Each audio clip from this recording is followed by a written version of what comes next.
Bismillahirrahmanirrahim. Assalamualaikum warahmatullahi wabarakatuh. Selamat siang Bapak Ibu. Salam sejahtera untuk kita semua. Puji syukur kehadiran Allah Subhanahu wa taala karena masih memberikan kita nikmat, kesehatan dan kekuatan agar bisa mengikuti kegiatan kita hari ini, kegiatan destinasi budaya positif oleh Pak Sadam dan Bu Mary. Salawat serta salam marilah kita sanjungkan kepada Nabi besar kita Muhammad Sallallahu Alaihi Wasallam. Allahumma sholli ala sayyidina Muhammad wa ala ali sayyidina Muhammad. Yang terhormat Pak Safiq Bardani selaku Wakil Kepala Bidang Sarana Prasarana yang dalam hal ini mewakili Bapak Kepala SMA Negeri Bukit. Terima kasih Pak sudah menyempatkan waktunya di sini hari ini. Yang kami hormati Pak Sadam Hussein dan Ibu Mary selaku Waka dan juga sekalian sebagai narasumber kita hari ini CGP Angkatan 11. Dan Bapak Ibu hadirin yang kami banggakan.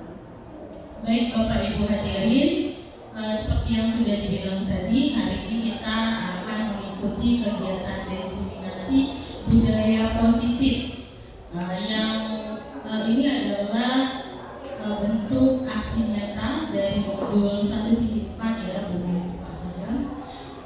Nanti akan dijelaskan berdirian oleh Pak Sadam dan juga Bu Mary. Baik, untuk membuka kegiatan kita pada hari ini, marilah kita bersama-sama melepaskan nafas basmalah. Bismillahirrahmanirrahim. Baik, Bapak Ibu hadirin, selanjutnya marilah kita bersama-sama mendengarkan sambutan dari Kepala SMA Negeri Bukit yang dalam hal ini diwakili oleh Bapak Waka Sarana, Bapak Safiq Bardani. Kami persilakan.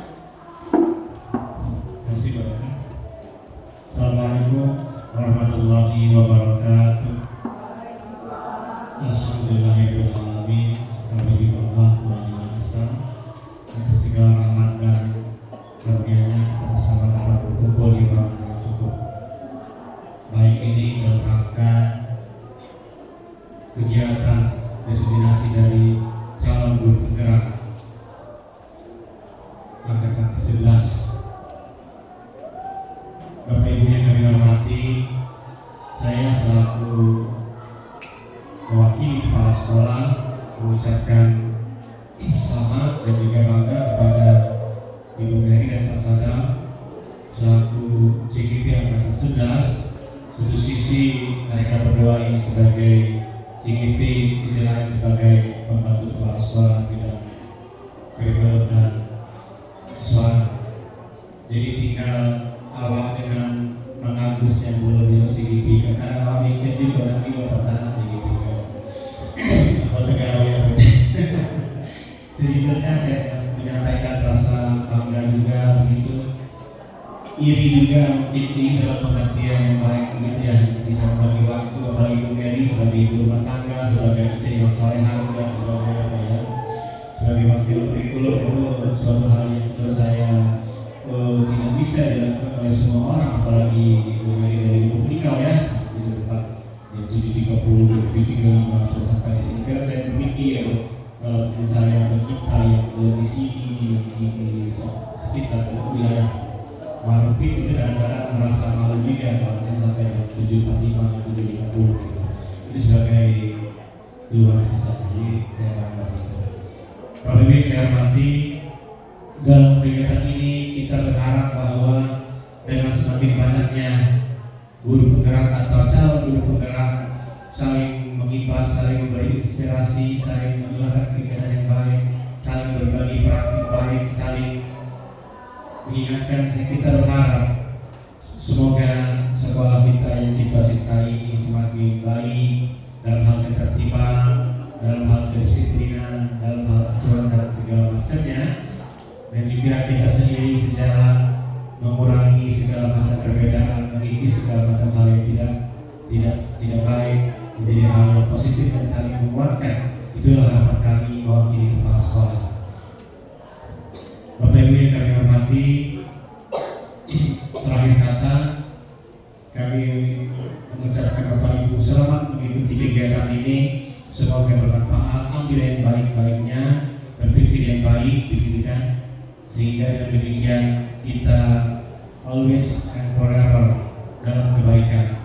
Terakhir saya ingin mengutip beberapa kalimat begitu yang saya dapat atau alami sendiri begitu. Kalimatnya begini: berpikirlah yang baik, berkata yang baik, bersikap yang baik, bertindak yang baik, maka demi Allah segala kebaikan akan mengejar kita. Saya kira itu yang dapat saya sampaikan. Mohon maaf Bapak kepada senior saya kalau ada Ibu Win, Ibu Yuli begitu. Assalamualaikum warahmatullahi wabarakatuh.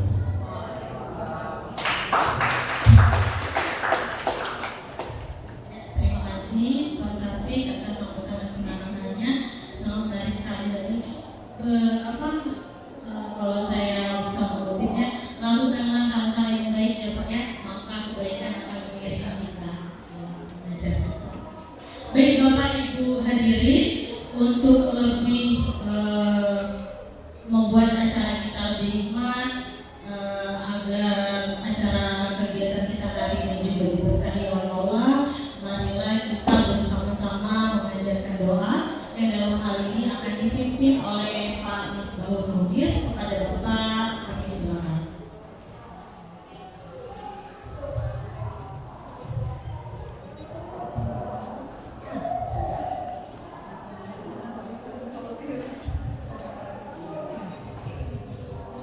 Assalamualaikum warahmatullahi wabarakatuh.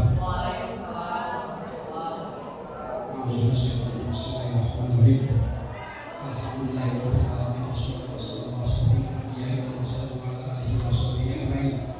Hamdan sayyidin hamdan hamdan wa bihi kama huwa kabi mazidah. Ya Rabbana wa lakal hamdu kama yanbaghi li wajhika al-asma'i. Allahumma shalli ala sayyidina Muhammad wa ala ali sayyidina Muhammad. Allahumma ighfir lana dzunubana wa walidayna warhamhuma kama rabbayana shaghira. Wal jami'il muslimin wal muslimat wal mu'minina wal mu'minat al-ahya'i minhum wal amwatina ala kulli syai'in qadir. Allahumma inna nas'aluka salamatan fid din wa afiyatan fil jasad wa taqwil ilmi wa barakatan rizqi wa tawbatan wal maut wa rahmatan wal maut wa maghfiratan wal maut. Allahumma hawwin lana bisawab wa najat min nar wal hisab. Rabbana la tuzigh qulubana ba'da idh hadaytana wa hab lana min ladunka rahmatan innaka antal wahhab. Rabbana atina fid dunya hasanah wa fil akhirati hasanah wa qina azabannar. Subhana rabbika rabbil izzati amma yasifun wa salamun alhamdulillahi rabbil alamin. Amin amin ya rabbal alamin. Assalamualaikum warahmatullahi wabarakatuh. Baik, terima kasih Pak Misbahul sudah memimpin doa. Baik Bapak Ibu sekalian, masukkan kita ke acara intinya ya. Hari ini desiminasi atau menyebarkan pemahaman dan penerapan pengalaman budaya positif yang akan disampaikan oleh narasumber kita Pak Sadam dan Bu Mary. Untuk yang pertama, sesi pertama ini Bu Mary Januarti SPD, kepadanya kami persilakan.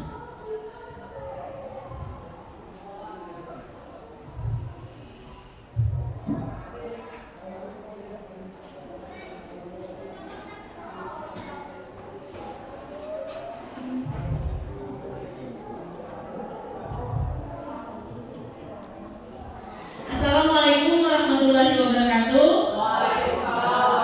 Baiklah teman-teman, masih semangat ya?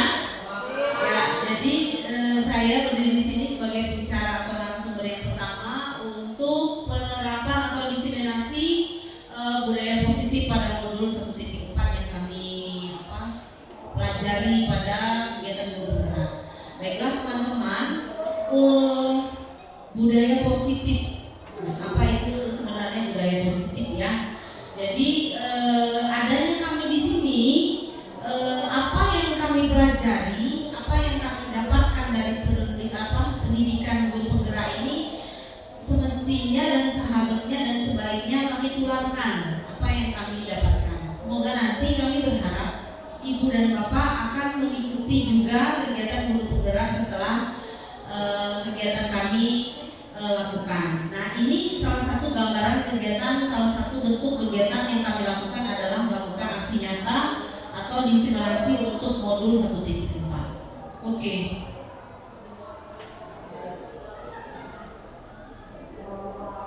Menurut Ibu Bapak, apa itu budaya?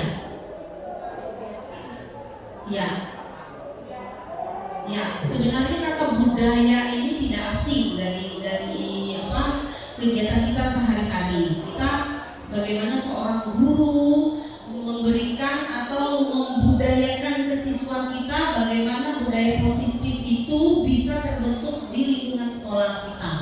Dengan adanya budaya positif yang kita lakukan, maka suasana atau keadaan atau kondisi di sekolah ini bisa berlangsung dengan kondusif. Itu yang diharapkan. Karena itu, apa itu budaya positif?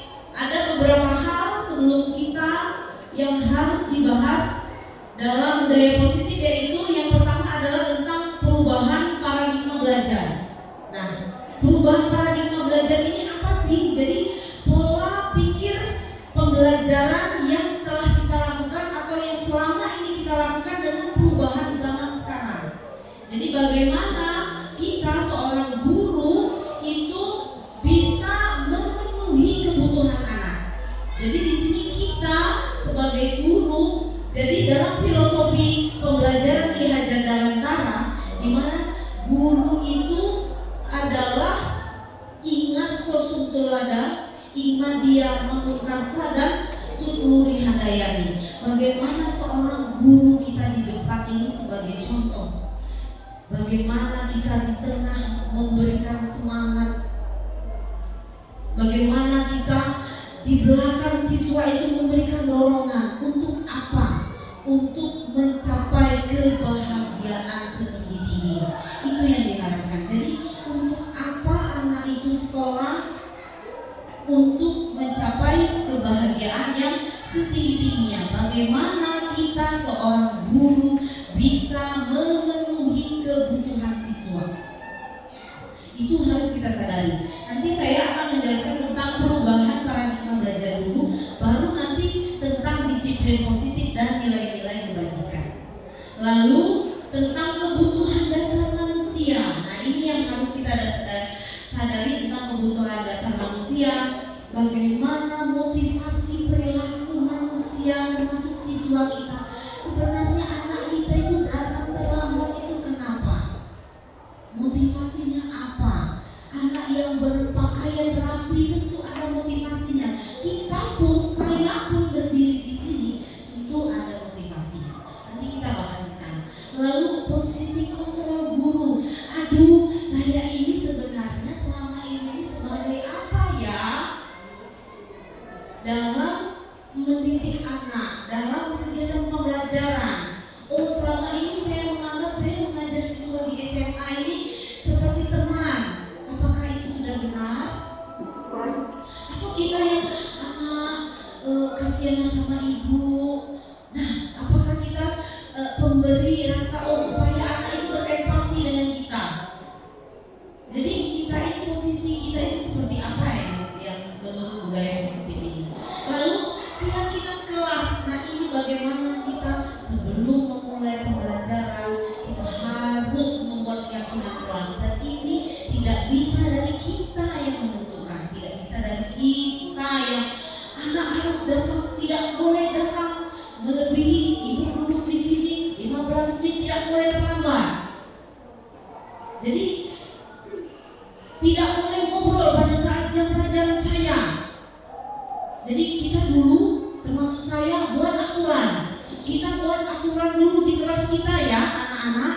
Nah, apakah itu bisa dibenarkan? Apakah itu bisa dipahami oleh murid dan bisa dilakukan? Nah, nanti kita bahas di keyakinan kelas. Lalu yang ketiga ini yang saya pun sebelum mengikuti guru penggerak segitiga restitusi itu apa? Oh,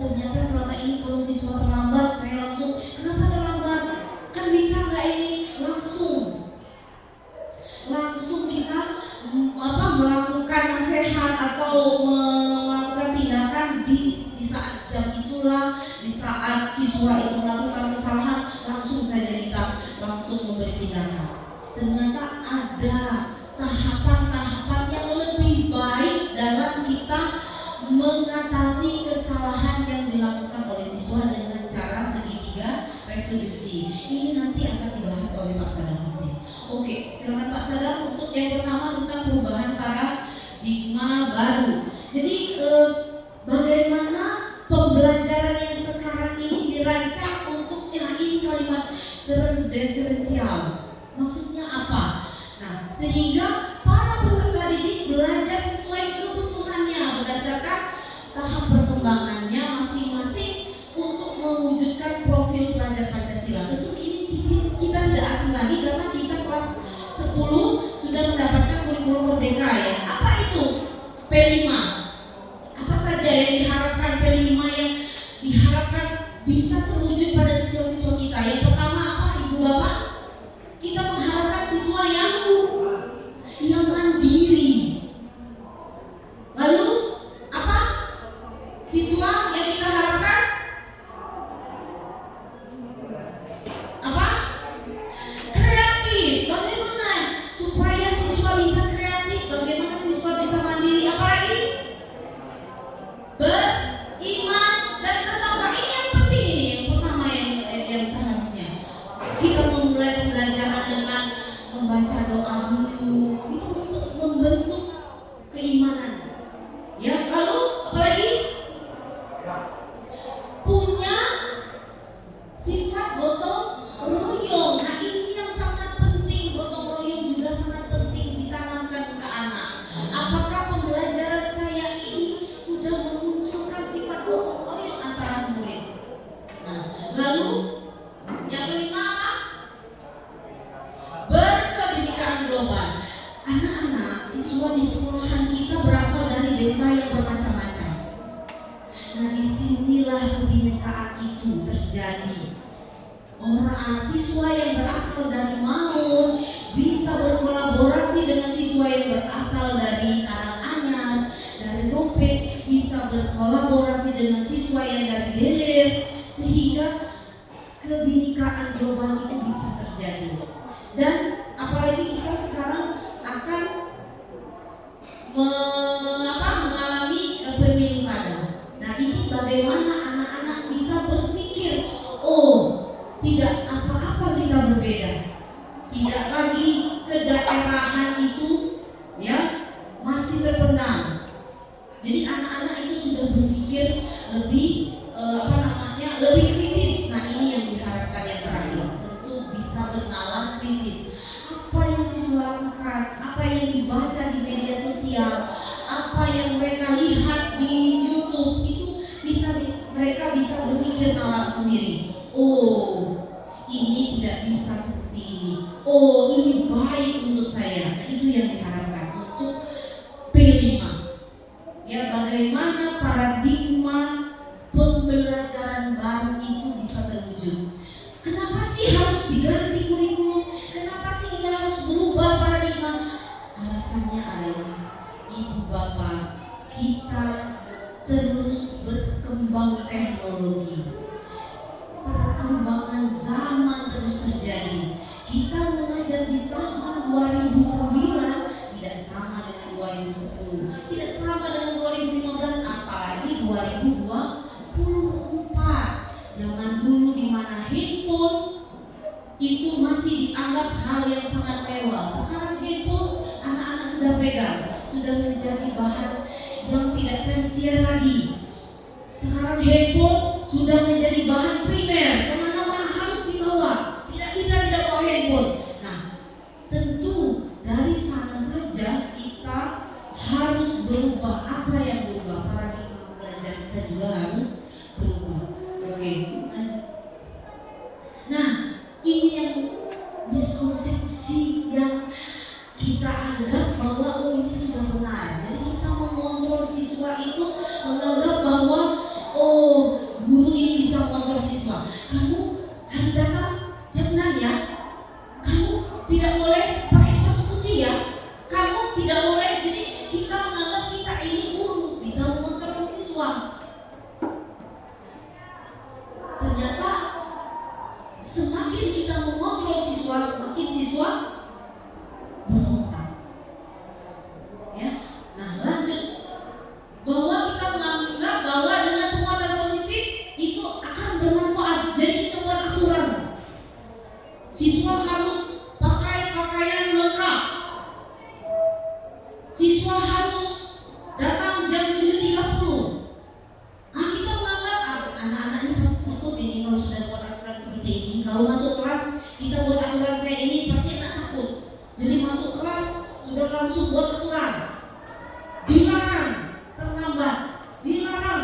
berbicara, kita menganggap itu pasti anak takut, pasti tertib pelajaran kita, ya. Nah, yang selanjutnya adalah ada menganggap bahwa kritik dan membuat rasa bersalah mampu menguatkan karakter. Jadi kita janganlah nak datang terlambat, guru-guru kamu saja tidak datang terlambat, masa kamu datang terlambat. Nah, itu seperti saya, awalnya saya seperti itu. Jadi saya itu biasanya nyuruh anak itu merasa bersalah dulu. Jadi kamu tidak belajar, kesianlah sama ibu, ibulah datang ke kelas. Nah, kebanyakan kita menginginkan anak itu merasa bersalah supaya apa? Supaya anak itu nurut, supaya anak itu teratur, supaya budaya positif yang kita harapkan itu bisa ada di siswa. Ternyata itu miskonsepsi. Ya, lanjut tentang bahwa anak itu nurut sama kita karena anak ini ibu, kita lebih tua dari anak, jadi kita bisa menuntut anak semua yang dikatakan oleh guru ini adalah benar, wajib benar. Nah, itu teorinya, ya. Nah, apakah itu benar yang kita lakukan? Apakah anak semakin baik dengan yang kita lakukan seperti itu? Ya, nah ini menurut lanjut Pak Sadam, teori-teori bagaimana cara kita mengubah paradigma stimulus respon ke pendekatan teori kontrol. Jadi kita itu memang sudah menstimulus, memberi rangsangan itu sudah dengan memberikan aturan. Itu sudah memberikan itu karena kita mau menerapkan budaya positif di sekolah itu. Kita tidak diam, tapi yang kita lakukan itu tadi miskonsepsi.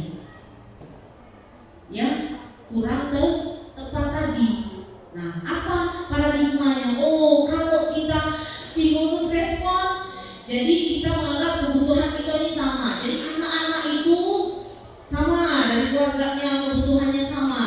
Sedangkan kalau di teori kontrol bahwa kebutuhan ini tidak sama. Jadi anak-anak itu ada yang dari keluarga yang ibu bapaknya semuanya bekerja. Ada yang ibunya bekerja, bapaknya tidak bekerja. Ada yang bapaknya bekerja, ada yang bekerja. Ada yang ibu bapaknya sudah meninggal. Jadi banyak kebutuhan-kebutuhan anak itu yang tidak terpenuhi atau yang berbeda-beda, tidak sama. Karena rumahnya beda, dibesarkan dari orang yang berbeda, tentu kebutuhannya pun tidak sama. Sama seperti kita di rumah. Saya anaknya 4, beras yang saya butuhkan 1 bulan tentu tidak sama dengan rumah yang ada anaknya cuma 2. Seperti itu, kebutuhan kita tidak sama. Ya, jadi lanjut ke selanjutnya tentang disiplin positif. Aduh, ini tadi ya, disiplin positif berasal dari kata disiplinan. Ini sebenarnya sudah kita lakukan teman-teman, sudah kita lakukan. Saya yakin sekolah kita ini sudah menerapkan disiplin. Hanya saja yang kita lakukan belum tepat. Budaya positif itu sudah kita tulis aturan, gurunya juga di kelas juga sudah menulis aturan, masuk ke kelas juga kita buat aturan sebagaimana kita ingin membudayakan. Nah, kata budaya ini hal yang dilakukan berulang-ulang. Bagaimana hal yang positif ini bisa dilakukan secara berulang-ulang dengan kesadaran masing-masing atas kesadaran siswa, bukan karena ada sesuatu. Apa itu sesuatu? Nanti dibahas. Ya. Nah, tentu di dalam kita membuat membudayakan budaya positif di sekolah ini, tentu ada nilai-nilai kebajikan yang kita harapkan, nilai-nilai yang kita ingin tampilkan. Karena itulah dalam pembelajaran merdeka kita lihat berdasarkan profil belajar Pancasila tadi yang diharapkan siswa nanti. Menurut IB Primary Program, toleransi rasa hormat. Dulu kita pernah menerapkan pembelajaran dengan keterampilan hidup, ya, life skill. Nah, life skill ini diharapkan siswa itu dapat aktif, tidak merendahkan orang lain dan memberikan yang terbaik pada diri. Jadi ada pembelajaran life skill. Jadi siswa itu diharapkan bisa mandiri. Nah ini ya, kalau kita rangkum menjadilah profil belajar Pancasila. Apa yang diharapkan tadi? Oh, siswa kita beriman dan bertakwa. Dengan beriman dan bertakwa, budaya positif memulai pembelajaran dengan berdoa itu tidak perlu lagi kita guru mengingatkan. Kita memulai adalah teman-teman, kita tidak perlu lagi mengingatkan karena itu sudah membudaya dari anak. Sifat iman dan takwa ini yang akan mandiri. Kelas yang kalau ibu guru, bapak gurunya masuk, anak mandiri, papan tulis sudah dibersihkan. Nah itu budaya positif. Jadi tidak perlu lagi karena takut gurunya akan masuk atau karena kita suruh. Ya, itu maksudnya. Lanjut Pak Sarah. Nah, motivasi perilaku manusia. Nah, jadi apa sih, setiap orang pasti punya motivasi dalam melakukan sesuatu. Nah, kita harus tahu juga ini ibu bapak, bagaimana siswa kita di kelas ini, di sekolah ini, apa sih sebenarnya motivasi belajarnya? Apa motivasi mereka berangkat ke sekolah? Apakah disuruh? Apa ada dalam dirinya sendiri? Nah, kalau misalnya disuruh atau takut dihukum, nanti kalau takut dihukum oleh ibunya, kalau ibunya tidak ada, misalnya tidak ada dalam artian pergi ke luar kota, berarti dia nggak sekolah karena ibunya tidak ada. Berarti itu belum tumbuh motivasi intrinsik. Apa itu motivasi intrinsik? Ya, jadi ada kesadaran dari diri siswa sendiri. Mengapa saya harus berdoa? Mengapa saya harus pakai pakaian yang rapi? Mengapa saya harus datang tepat waktu? Oh, berarti tidak ada lagi rasa takut. Jadi kita atau anak datang ke kelas kita takut apa? Nanti dikasih hukuman sama ibu. Jadi motivasi belajar itu karena takut dihukum oleh gurunya. Lalu nanti kalau saya dapat 100 akan dikasih reward hadiah. Nah, ini yang masih akan kita bahas, perbincangkan ini Bapak Ibu. Apakah benar kita selama ini memberikan reward ya Pak Sadarnya untuk anak yang dengan nilai yang terbaik? Apakah itu termasuk budaya positif? Nah, dengan memberikan reward untuk anak-anak dengan nilai terbaik, ya berarti ada unsur ekstrinsik. Jadi kalau misalnya tidak ada hadiah, anak itu tidak ranking lagi atau nilainya tidak terbaik. Nah, bagaimana kita seorang guru tadi menciptakan atau membuat atau mengarahkan siswa agar motivasi intrinsiknya itu bisa terwujud dengan sendirinya. Mereka memiliki motivasi dari dalam dirinya. Mengapa mereka ingin menghargai diri sendiri dan mereka percaya bahwa saya ini akan menjadi apa, punya cita-cita apa, itu dari dalam dirinya. Itulah motivasinya, bukan karena ingin takut dihukum, bukan karena ingin dapat hadiah, karena memang dari dalam dirinya mereka sudah punya cita-cita tersendiri, ya. Nah, yang sering kita lakukan ini ya, coba hukuman, konsekuensi sama restitusi. Apa itu restitusi ya? Saya juga baru mengenal ini ketika memperoleh pendidikan pelatihan guru penggerak. Dan saya harapkan juga kita sama-sama belajar setahap demi setahap, selangkah demi selangkah. Apabila anak atau siswa atau murid melakukan kesalahan, apa yang kita lakukan? Apakah memberikan hukuman? Apakah memberikan konsekuensi atau restitusi? Nah, kita bisa berkaca ini.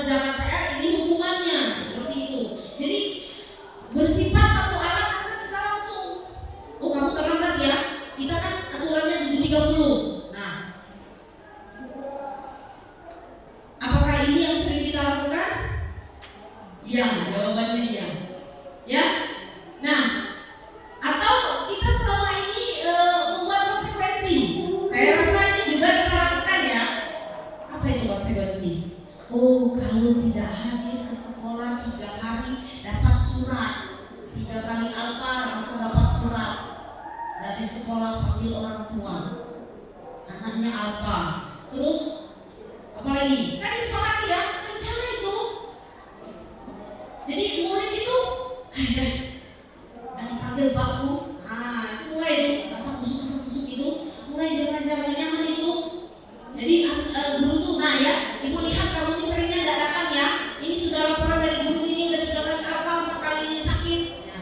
Pasti itu nanti saya panggil ya orang tuamu, kita kasih konsekuensi. Kamu kalau nggak hadir 3 hari hukumannya konsekuensinya tidak datang pelajaran saya selama 3 hari, tidak boleh masuk lagi ya.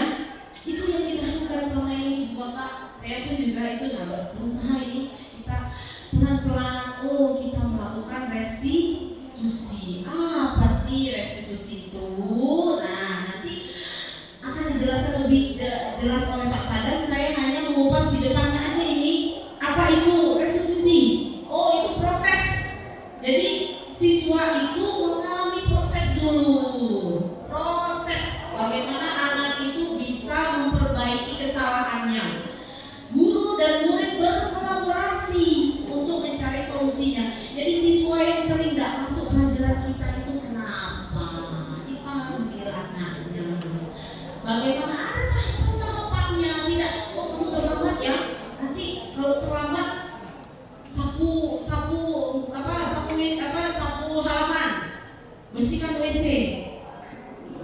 Bagaimana restitusi ini, proses ini kita memberikan ruang untuk anak menyadari kesalahannya. Ya, nanti akan dijelaskan secara lanjut oleh Pak Sadam Husin. Lanjut Pak Sadam. Nah, ini saya di awal pembelajaran kemarin membuat keyakinan kelas. Kalau kita dulu di awal bilangnya apa? Kesepakatan kelas atau aturan di kelas saya. Saya lebih ekstrim tuh dulu. Aturan di kelas saya, siswa 1 tidak boleh terlambat lebih dari. Nah, itu lebih ekstrim lagi kalau saya dulu kemarin ya. Tapi saya sudah melakukan atau kita sudah melakukan. Nah, itu benar atau tidak? Mari kita bahas. Apa itu keyakinan kelas? Nilai-nilai kebajikan, nilai-nilai kebaikan yang kita harapkan yang disepakati secara bersama. Bersama itu antara siapa dengan siapa ya? Kalau di kelas tentu siswa dengan guru, guru dengan siswa, siswa dengan siswa.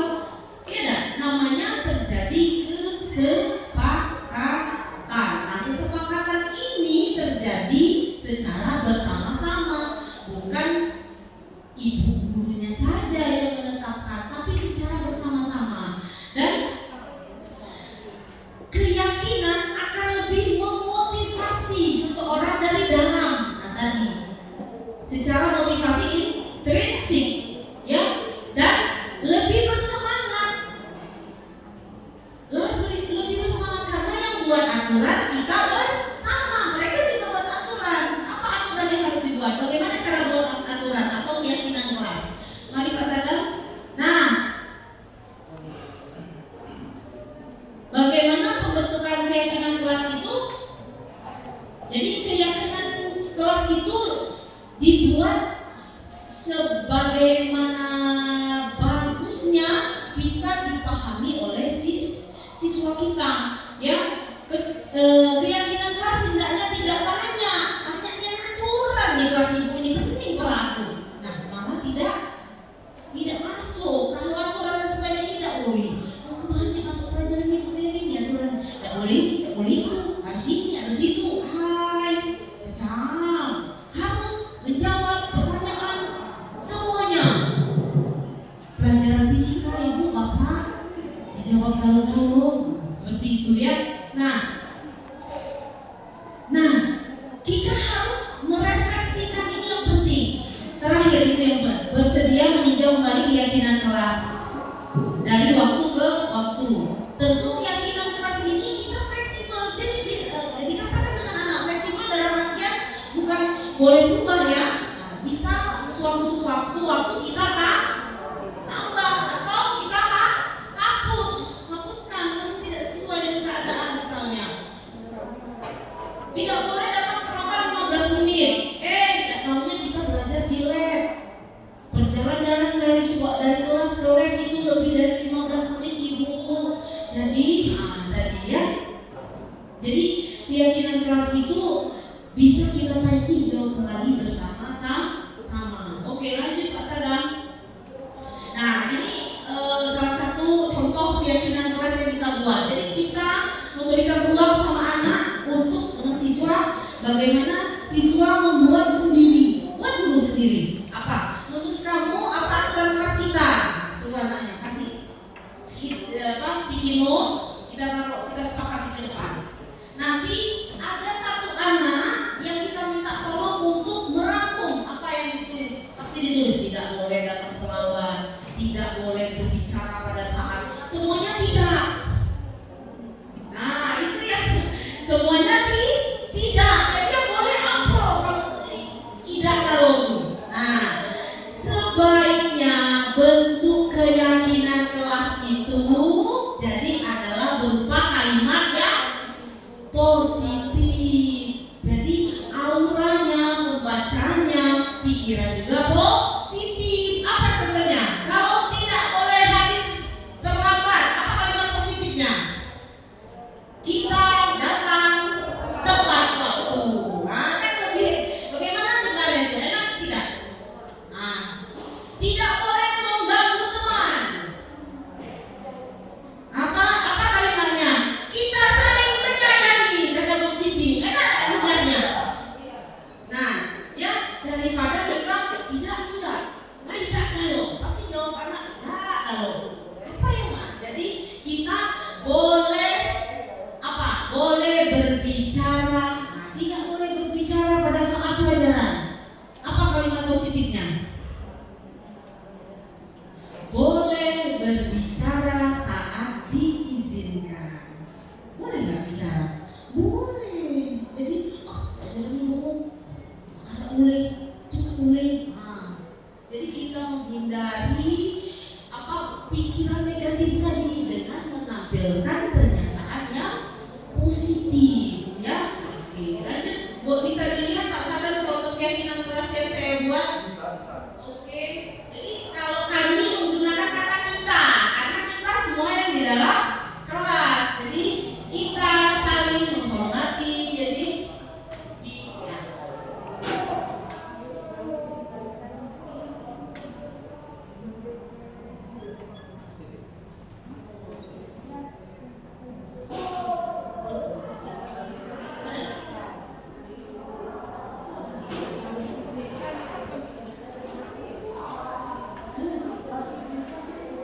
di depan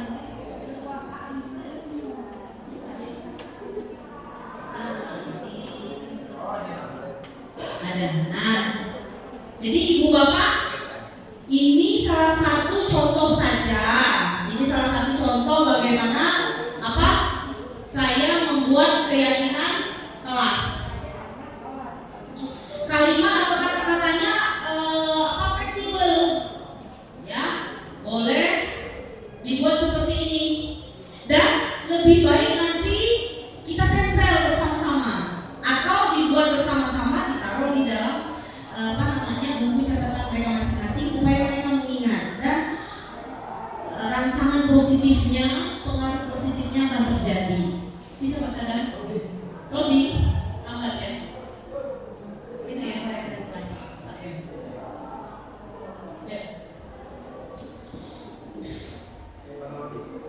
Ya, nanti kalau udah loading kita tunjukkan ya. Lanjut materinya ke habis. Ya. Lanjut nanti lebih menarik lagi materinya, kita masih ada sekitar 3 materi yang harus saya sampai di keyakinan kelas Pak Sadam. Coba keyakinan kelasnya Pak Sadam saya tutup dengan saya tutup dengan contoh keyakinan kelas dulu.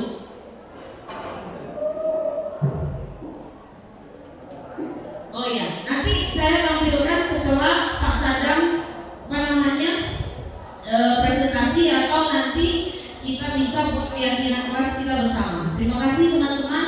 Mohon maaf atas salah-salahan. Nanti saya lanjutkan ke narasumber selanjutnya Pak Sadam dengan materi atau topik berikutnya.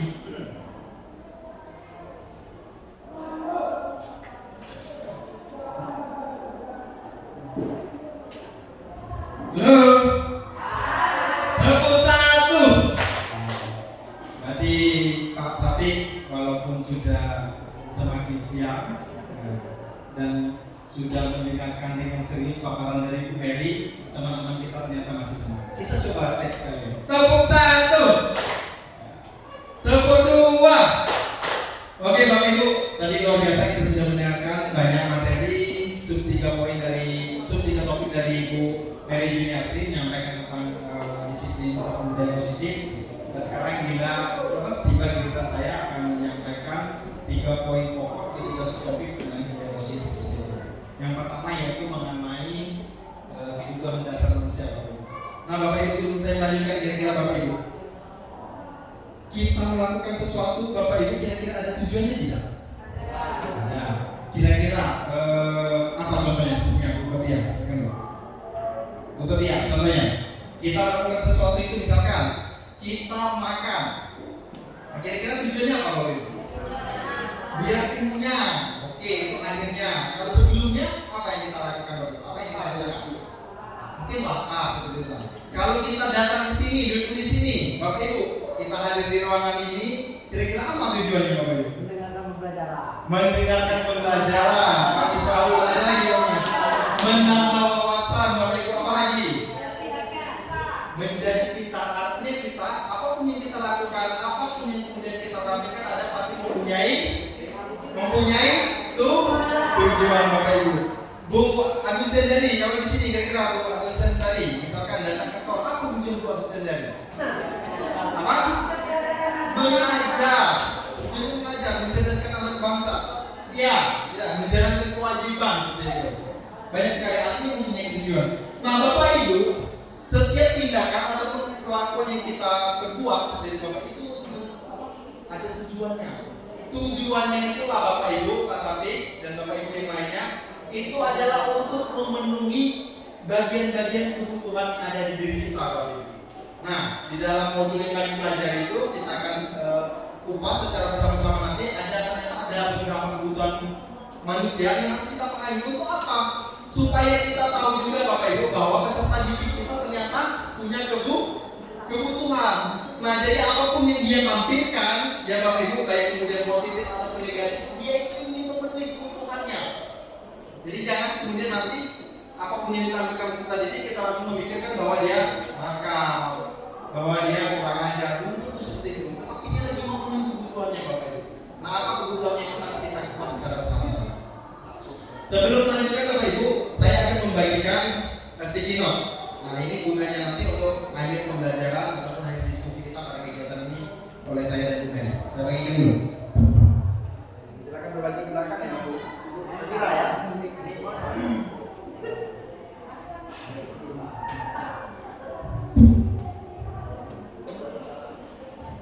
Bapak Ibu secara berbagi saja, berbagi sebutunya saja, dua-dua atau tiga.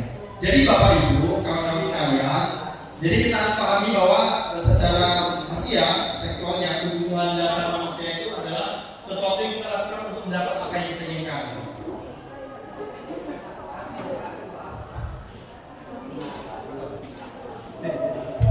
Ya, seperti yang disampaikan tadi, jadi apapun yang kita lakukan, apa kemudian yang dilakukan oleh peserta didik kita, sebenarnya Bapak Ibu ada tujuannya. Tujuannya apa yang saya sampaikan tadi adalah memenuhi kebutuhan di dalam dirinya. Nah, kebutuhan manusia Bapak Ibu ada 5, silakan mereka. Jadi yang pertama adalah Bapak Ibu kebutuhan bertahan hidup. Jadi Bapak Ibu di sini ada tidak yang tidak mempunyai kebutuhan itu, kebutuhan bertahan hidup? Atau sudahlah, saya tidak mempunyai kebutuhan ini pakai. Ada tidak? Ada. Dengan masihnya bernapas kita, dengan masihnya kita hadir di sini, artinya kita masih butuh bertahan untuk hidup. Bahkan orang rela mati-matian untuk bertahan hidup. Tidak pernah kan orang mati untuk bertahan? Orang mati mau rela bertahan hidup tidak ada. Tetapi orang hidup rela mati itu apa? Supaya menjadi hidup. Nah, apa kira-kira Bapak Ibu kebutuhan bertahan hidup itu? Contohnya Bapak Ibu. Nah, seperti yang dulu. Jadi kebutuhan Bapak Ibu dari 5 kebutuhan dasar manusia ini Bapak Ibu itu ada 5. Ya, satu kebutuhannya yang saya sampaikan di awal tadi bertahan hidup adalah kebutuhan fisiologis. Tahu Bapak Ibu kebutuhan fisiologis adalah kebutuhan fisiologis dan kebutuhan dasar kita yang paling dasar, yaitu apa, seperti makan, sandang, pangan, ya. Jadi itu yang kemudian kita butuhkan, ya. Jadi kita butuh, di sana ada sampaikan kita butuh makan, pakaian. Kira-kira Bapak Ibu kalau kita kemudian tidak butuh pakaian, apa yang terjadi di diri kita? Ya, kita tidak tenang gitu kita Bapak Ibu, ya. Akan dilihat sana sini kiri kanan gitu. Kalau kita tidak makan Bapak Ibu, rengeng kalau bahasa manusia. Artinya kita itu akan pesing ya. Jadi artinya Bapak Ibu kita akan terdapat suatu kejadian yang akan timbul pada dirinya. Mungkin entah dia lesu, entah dia menjadi marah, entah dia kemudian menjadi menyendiri, ada banyak kemudian yang ditampilkan. Ada keamanan dan kesehatan Bapak Ibu. Nah kira-kira kesehatan ini butuh tidak Bapak Ibu? Butuh sekali. Maka orang-orang berobat macam itu supaya dia bertahan untuk hidup. Tapi kalau kemudian orang ya sudahlah saya tidak peduli dengan kesehatan saya, berarti dia tidak berusaha untuk mempertahankan ataupun punya kebutuhan bertahan hidup. Yang kedua Bapak Ibu, kasih sayang dan rasa diterima. Kira-kira gimana nih Bapak Ibu? Siapa yang tidak punya kebutuhan kasih sayang atau rasa diterima gitu, ya? Ya. Artinya begini Bapak Ibu. Jadi interaksi kebutuhan kasih sayang dan rasa diterima bukan hanya pada pasangan saja, tetapi kepada siapapun Bapak Ibu, ya. Termasuk anak murid kita Bapak Ibu. Kira-kira anak murid kita itu butuh tidak kasih sayang dari kita? Butuh. Kira-kira bagaimana bentuk ekspresi atau perlakuan kasih sayang kepada anak didik kita? Gimana Bapak Ibu? Gimana? Ya, disapa. Nah, apa kabar? Kita apalagi Pak Baru? Sudah makan dulu. Artinya ada semacam komunikasi, ada interaksi yang kemudian menenangkan dirinya, yang menanamkan kepedulian pada dirinya. Misalkan anak kita lagi menyendiri atau kemudian melakukan sesuatu, lagi ngapain? Komunikasi itu. Artinya dia akan menunggu anak-anak yang kemudian mempunyai kebutuhan kasih sayang yang terpenuhi. Nah dia lebih mudah menerima orang lain Bapak Ibu, dan lebih mudah juga diterima oleh orang lain. Karena kemudian kita kadang-kadang anak yang kemudian pembentukan kelompok misalkan di kelas itu. Ada kamu mungkin karena dia tidak terpenuhi kebutuhan kasih sayang. Akhirnya dia apa? Kalau tidak terpenuhi kebutuhan kasih sayang, dia akan memunculkan apa? Sikap apa? Iya, ada minder, tidak percaya diri. Iya, apa? Gimana? Campur, cari perhatian itu penting aja Bapak Ibu. Kalau dia cari perhatian, oke. Kalau dia cari perhatian dengan positif. Kalau dia yang negatif, dia mengganggu. Akhirnya makanya itu dia tidak bisa diterima. Dia sih gitu. Dia tidak diterima oleh orang lain. Makanya kebutuhan dasar rasa kasih sayang dan penerimaan ini harus kemudian kita penuhi. Saya yakin Bapak Ibu sudah menerapkannya di kelas, mungkin selama ini tadi tidak paham saja bahwa ternyata yang saya lakukan itu adalah berupaya memenuhi yang kasih sayang kepada murid kita. Yang ketiga Bapak Ibu, penguasaan. Apa Bapak Ibu kira-kira penguasaan itu? Sering tidak melihat kalau misalnya di dalam pembelajaran ada anak yang ingin sering tampil. Saya Bu, ada. Nah, kira-kira Bapak Ibu kalau kemudian menemukan ataupun mendapatkan peserta didik itu ada saat pembelajaran kita, kira-kira apa yang akan dilakukan oleh Bapak Ibu? Siapa yang membantu untuk memberikan pandangan? Kalau misalkan kita melihat anak ini selalu tampil saja di kelas saat pembelajaran kita, kira-kira bagaimana sikap kita terhadap peserta didik teman-teman? Ya, gimana Pak Jun? Kalau misalkan ada anak kita tampil gitu. Oke. Untuk studi kasus tadi, yang saya lakukan adalah memberikan apresiasi untuk teman-teman lainnya, sehingga mereka seperti beliau, seperti itu Pak Sadar, memotivasi yang lain yang bisa ikut. Oke. Ada lagi Bapak Ibu yang mempunyai tambahan terhadap, jadi benar kata Pak Jun. Jadi kalau ada anak yang kemudian ingin tampil terus dan segala macam itu, kita juga harus motivasi yang lainnya. Karena itu kemudian perasaan kegiatan perilaku ingin tampil Bapak Ibu, ingin tampil kemudian ingin maju ke depan, itu sebenarnya Bapak Ibu ada kebutuhan oleh semua orang, termasuk kebutuhan untuk memimpin, menguasai. Pernah tidak Bapak Ibu melihat anak-anak kita kemudian yang misalnya berulah, ya, anak-anak yang sering melanggar dan ngajak-ngajak teman lain, itu ada kebutuhan dia. Karena dia kemudian di kelas ataupun di tempat-tempat yang kemudian yang positif tidak diberikan ruang untuk tampil, akhirnya dia kemudian menguasai orang lain atau memimpin kehidupan pada hal positif. Mungkin dia saling ajak-ajakan temannya untuk hinggap, ada ajakan temannya untuk berkelahi dan yang lainnya seperti itu.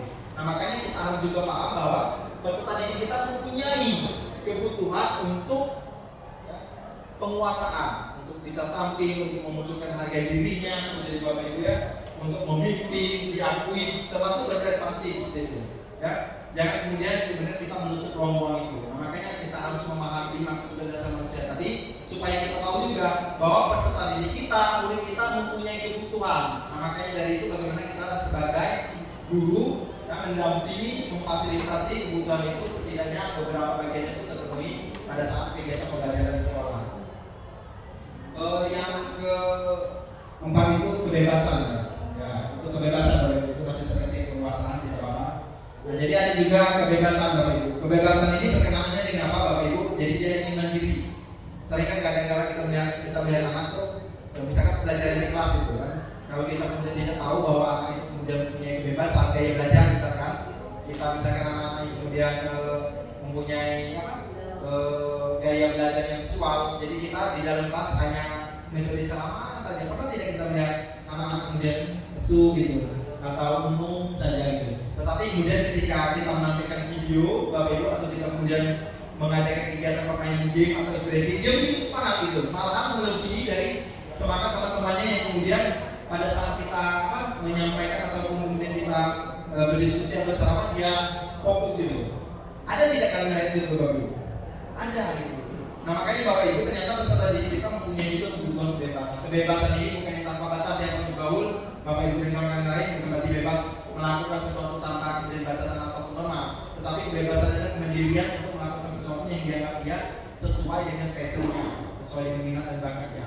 Tetapi itu guna kita saling fasilitasi, kita juga harus membatasi. Nah kira-kira kebebasan itu batasan-batasan mana saja. Nah dan yang terakhir Bapak Ibu adalah kebutuhan perihal kesenangan Bapak Ibu. Bapak Ibu coba misalkan kalau kemudian kita membuka TikTok, aplikasi TikTok atau aplikasi YouTube Bapak Ibu, ya. Kemudian kalau kita melihat konten-konten yang sifatnya humor atau yang lucu-lucuan, kemudian muncul pada konten-konten yang serius, kira-kira Bapak Ibu secara refleks gitu, kira-kira menyukai mana Bapak Ibu? Menyukai konten yang seperti apa? Nah, apa Pak Sabi? Menyukai konten yang seperti apa?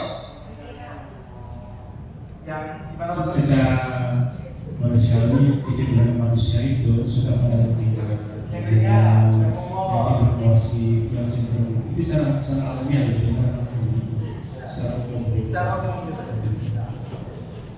Jadi yang disampaikan Pak Sabi, jadi kita tuh lebih menyukai hal yang ringan, alamiah, secara manusiawi. Memang itu, karena itu adalah bagian kebutuhan dasar kita. Ya, kalau kemudian berat tidak kamu melihat ataupun mendengar ataupun kemudian pada saat momen tertentu jangan risiko, itu bahasa kita, jangan risiko, stres. Artinya bahwa keseriusan itu bukan kemudian tidak bagus, tetapi pada hakikatnya kita itu sangat membutuhkan suatu hal yang ringan yang bisa kita terima dan kemudian bisa memberikan semacam kegembiraan di diri kita. Ya itu adalah kesenangan. Nah peserta didik kita sering tidak Bapak Ibu, kadang misalkan kita anak-anak kita mau belajar di dalam kelas, nah, misalkan sudah di pertengahan semester ya, misalkan pertemuan ke-8 misalkan, atau di luar kelas Bapak Ibu. Nah kira-kira peserta didik kita mintanya di mana? Ya, di luar Pak gitu. Kenapa? Karena dia mau dapat kesenangan, dapat ketenangan, dapat kebahagiaan, kegembiraan, mendapat suasana yang berbeda. Kalau selama ini dia di mana mungkin abu-abu terus gitu, mungkin kalau keluar lihat di meja gitu. Kalau selama ini tadi kemudian suasananya kemudian pengap, nah mungkin kalau di luar lebih segar, kemudian lebih berwarna seperti itu. Nah, makanya kemudian kebutuhan kesenangan itu juga ada pada diri kita. Nah jadi jangan kemudian kita lihat peserta didik kita pengen belajar di luar, kamu ini akal-akalan kamu bebas ya, atau akal-akalan kamu tidak mau belajar di kelas, jadi kamu ingin keluar, tidak. Tapi memang ada hal yang ingin dipenuhinya, yaitu kebutuhan akan kesenangan. Tepuk satu, tepuk dua. Lanjut mereka. Nah Bapak Ibu, berkenaan yang disampaikan Bu Mary tadi mengenai hukuman, kemudian konsekuensi dan restitusi Bapak Ibu, ternyata kami di dalam kesempatan ini Bapak Ibu mempelajari sesuatu hal yang kami kira dan saya yakin juga Bapak Ibu sepakat ada suatu metode Bapak Ibu di dalam penerapan disiplin kepada peserta didik kita. Nah, Bapak Ibu siapa yang pernah piket atau menyambut siswa di depan kelas? Di depan pagar, di depan ya Pak Misbahul. Nah, Pak Misbahul ini kita sebagai simulasi contoh Pak Misbahul. Artinya bukan tadi yang kita lakukan salah atau yang kita lakukan buruk, tetapi kemudian inilah gunanya kita masuk dalam forum ini yang disampaikan oleh Bapak Ibu tadi nama pemahaman. Nah, kalau kira-kira Bapak Ibu menemui Pak Misbahul, menemui anak kira-kira yang terlambat, apa yang dilakukan? Yang selamat saja. Karena ingin kita sampaikan apa Pak Misbahul? Nanti saya ketika suaranya. Kalau ada terlambat, nah misalkan 7.30 kita masuk, 7.31 Pak Misbahul menyambut anak, nah kira-kira ada yang terlambat, misalkan Sumanto yang terlambat, apa yang dilakukan oleh Pak Misbahul? Anak tersebut saya panggilkan, kemudian saya tanyakan kenapa alasannya. Dipanggil dan ditanyakan alasannya. Bapak Ibu, oke itu kalau Bapak Ibu di dalam kelas, kita tidak pada saat mengajar tiba-tiba bisa Bu Dini mengajar tok, misalkan nama-nama inisialnya saya datang masuk kelas terlambat. Nah kira-kira Bu Dini apa yang dilakukan pertama kali terhadap Bapak Ibu Bu Dini? Ya, Bu Dini dulu, Bapak. Menanyakan alasan terlambat. Ada tidak Bapak Ibu? Sebenarnya praktik kita sama saja, bukan berarti kemudian kita membuka suatu hal yang buruk, tidak. Pernah tidak Bapak Ibu melakukan ketika kemudian terlambat? Bu, izin masuk. Dari mana tadi terlambat? Oke, nanya. Setelah itu ada yang dilakukan lagi Bapak Ibu. Dah, silakan. Pernah tidak melakukan ataupun melihat itu Bapak Ibu? Kalau melakukan saya yakin mungkin tidak pernah. Melihat praktik-praktik teman yang lain ataupun kemudian cerita-cerita ataupun dari tontonan-tontonan, pernah tidak melihat Bapak Ibu? Pernah. Nah, Bu Diana, jadi gimana Bu? Pertama yang dilakukan Bu Diana, misalkan dia terlambat masuk. Mana? Waktunya sudah terlewat. Terus apa yang dilakukan Bu Diana? Nah, disampaikan Bu Diana, kalau kamu mau duduk di kursi, baca kursi dulu. Kalau dia duduk di lantai, saya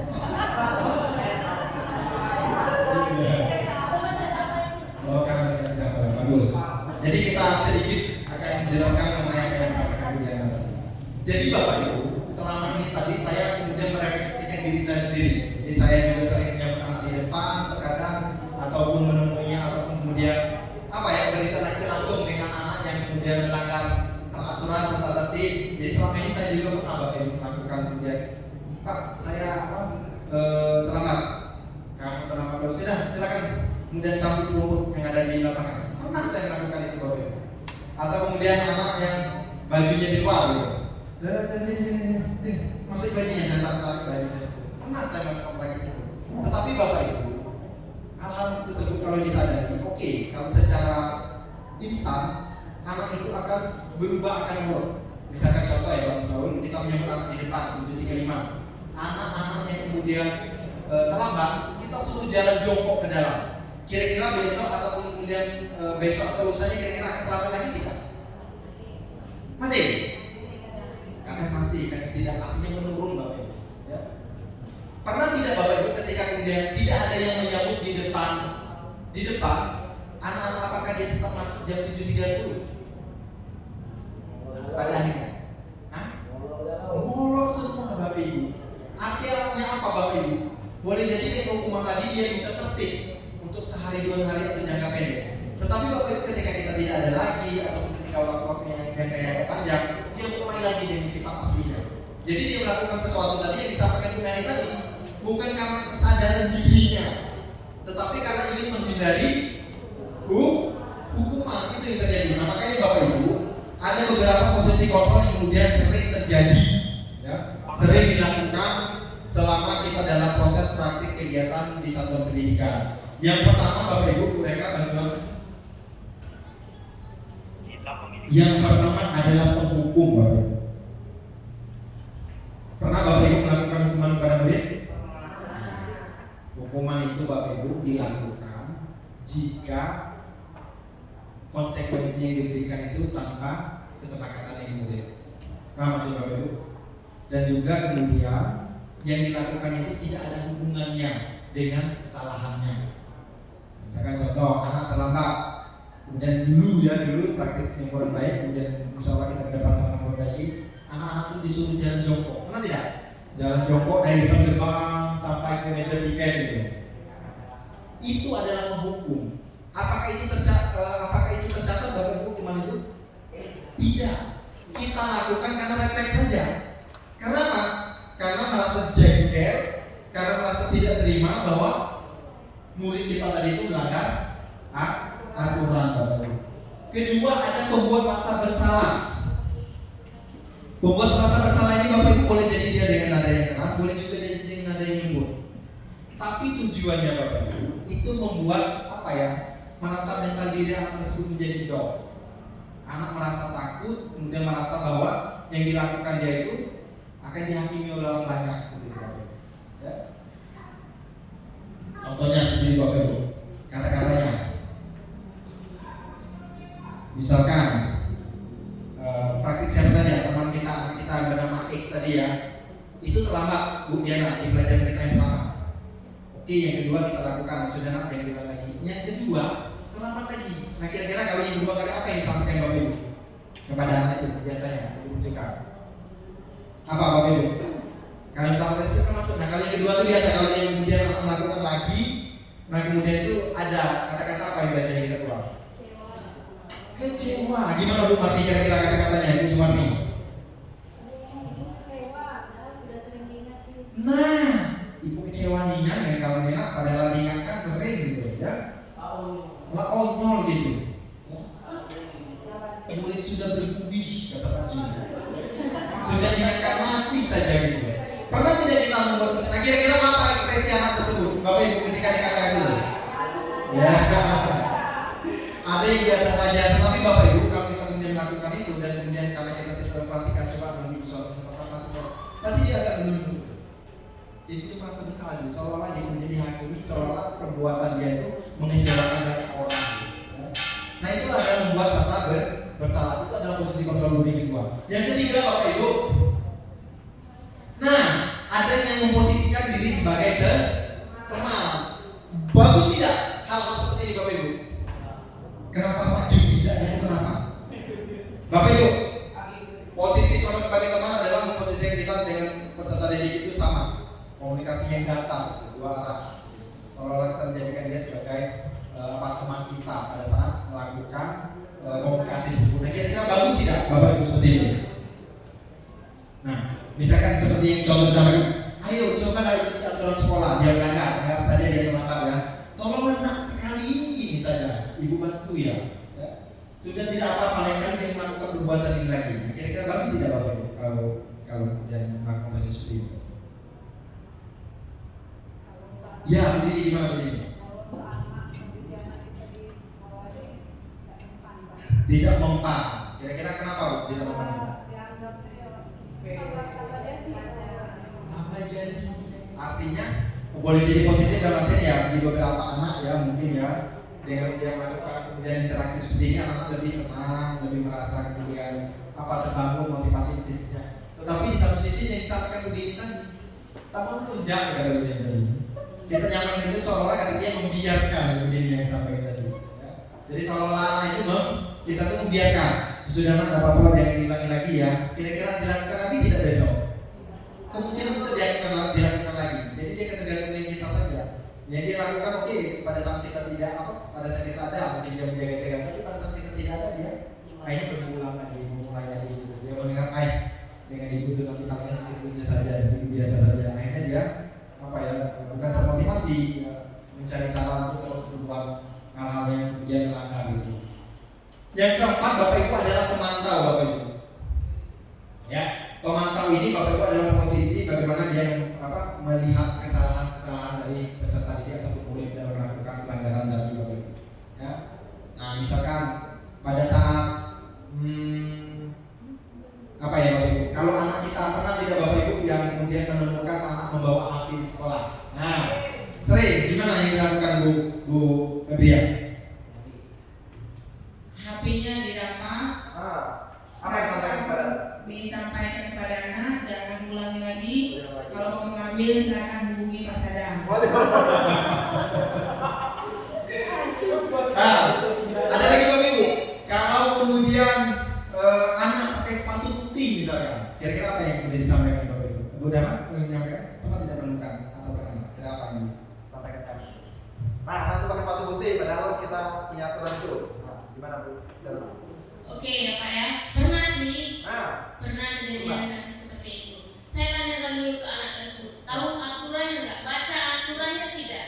iya. Kemudian kalau anak itu sudah baca aturannya, kemudian alasannya kok masih bisa pakai sepatu putih, kok masih pakai gitu. Oke, tepuk tangan dulu Bu Dharma, Bapak Ibu. Jadi yang disampaikan Bu Dharma dan kemudian Bu Febria tadi disampaikan, tahu tidak aturannya? Sepatu putih, tahu tidak bahwa sepatu putih itu tidak boleh dibawa? Bawa HP, tahu tidak kemudian bawa HP itu tidak boleh di sekolah? Nah, itu Bapak Ibu, Bu Dharma dan Bu Febria itu adalah posisi kontrol. Bagaimana kita kemudian mencatat, melihat, mempertegas aturan-aturan yang sudah kita buat selama ini tadi. Nah, yang terakhir Bapak Ibu, ada penerapan posisi kontrol yang terakhir adalah sebagai manajer. Nah, ini yang dilakukan oleh beberapa ibu tadi. Apa yang dilakukan dia, Bapak Ibu? Dia melakukan semacam beberapa tindakan-tindakan tidak langsung kepada menghukum, tidak membuat anak merasa bersalah, tidak kemudian mempertegas konsekuensi atau kemudian langsung memberikan alur di dalam penegakan tadi, tetapi dia melakukan suatu kegiatan yang melakukan tindakan yang kami anggap adalah untuk kemudian menenangkan murid tersebut gitu, ya, sebagai manajer. Jadi dia menanyakan kira-kira dia itu mengeksplorasi Bapak Ibu terhadap tindakan yang dilakukan salah tadi. Tetapi eksplorasinya itu bukan dengan yang tahu tidak kamu itu bahwa kita masuk jam 7.30. Tahu tidak kamu bahwa kita sepatu putih, misalkan. Tahu tidak kamu bahwa kita untuk masuk tepat waktu. Nah, itu melakukan kemudian melakukan mengeksplorasi juga, tetapi tidak dengan nada marah atau nada keras, tapi dengan penuh penuh ketenangan, kedamaian, kehati-hatian, dengan suara lembut, bisa dipanggil namanya. Ngapa kamu kita lakukan? Pernah tidak melakukan itu Bapak Ibu? Oh, dengan mudah. Iya. Ya, tetapi memang situ Bapak Ibu. Tapi kalau kita ingin konsistensi, kalau kemudian dari pemahaman modul ini, kita akan bisa membentuk disiplin positif kepada peserta didik kita.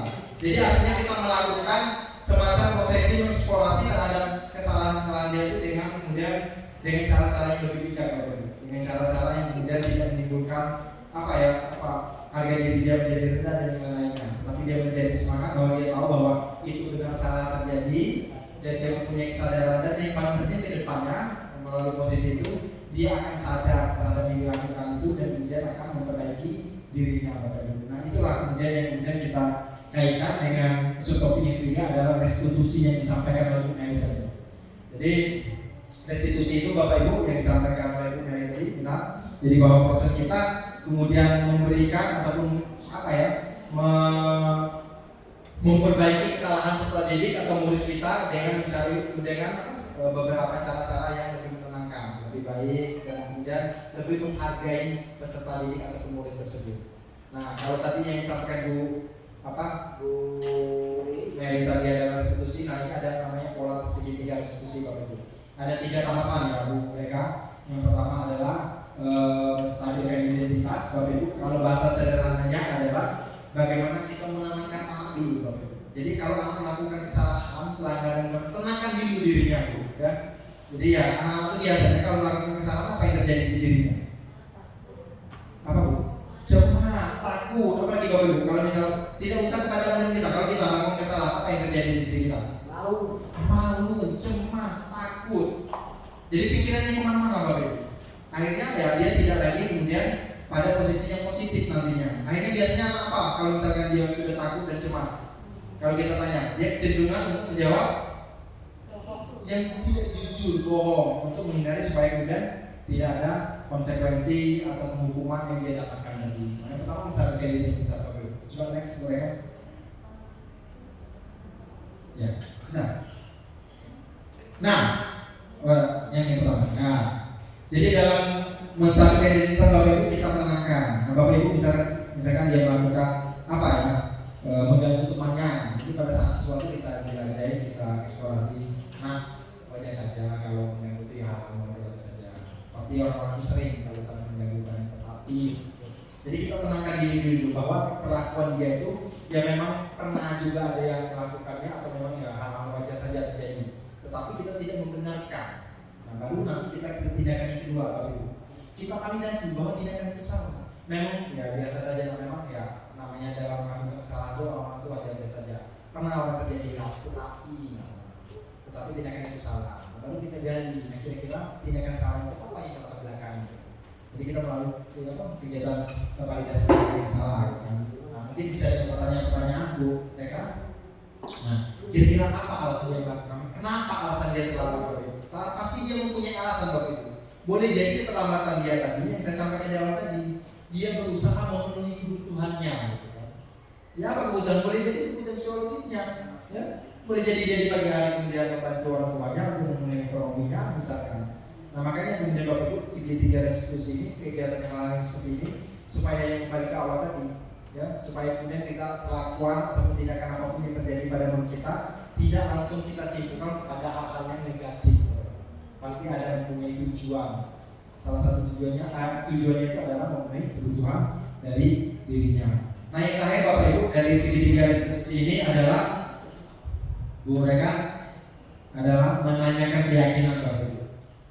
Sebenarnya Bapak Ibu, Bu Reka, Bu Rista dan Bu Sumarni, jadi yang namanya segitiga restitusi ini saya sempat sharing dengan beberapa kawan-kawan bahwa ini adalah kegiatan yang pernah kita lakukan, yang sering kita lakukan ya Bu Reka, lakukan konseling Bapak Ibu. Jadi kalau dalam konseling itu kan selalu namanya, nah hanya sesuatu yang dasar-dasar, ringan-ringan, kemudian menenangkan dia dulu. Boleh kemudian kalau kamu suami tadi mungkin tidak ke komunikasinya ya teman-teman, dah tenangin nafas dulu lah seperti itu, tidak mungkin lagi. Nah akhirnya kita kemudian mengeksplorasi, menjelajah, kira-kira kenapa kamu melakukan itu. Jadi kan kita memvalidasi tindakan dia, membangun kesadaran dia bahwa memang benar perlakuan atau tindakan yang dilakukan itu adalah keliru, salah. Nah yang terakhir itu adalah kalau di sini ada namanya keyakinan, kalau kita Mami ada namanya keputusan secara mandiri oleh anak tersebut. Kira-kira apa yang dilakukannya terhadap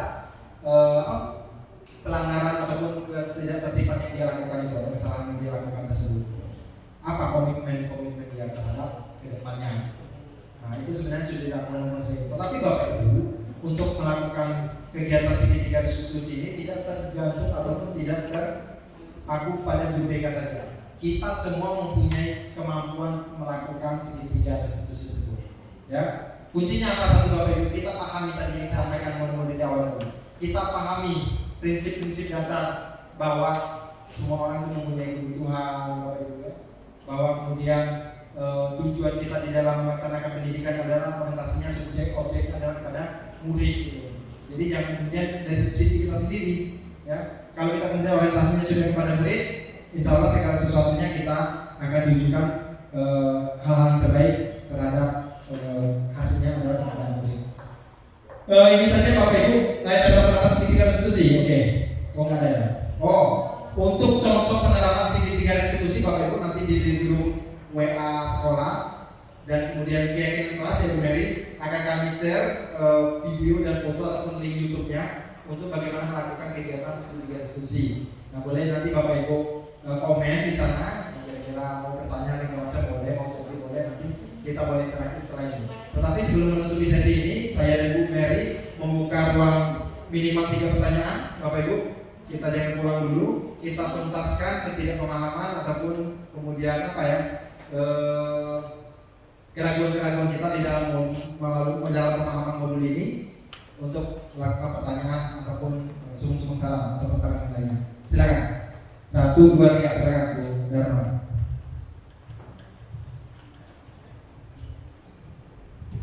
Oke, terima kasih kesempatannya. Assalamualaikum warahmatullahi wabarakatuh. Waalaikumsalam warahmatullahi wabarakatuh. Ya, ini sebenarnya saya mengalami dilema Pak ya. Ya. Tahun ini alhamdulillah saya menjadi walas kelas 11 untuk yang pertama kalinya. Jadi sudah tahu kan di mana latar belakang anaknya pada kelas 10 ya. Yang anu anaknya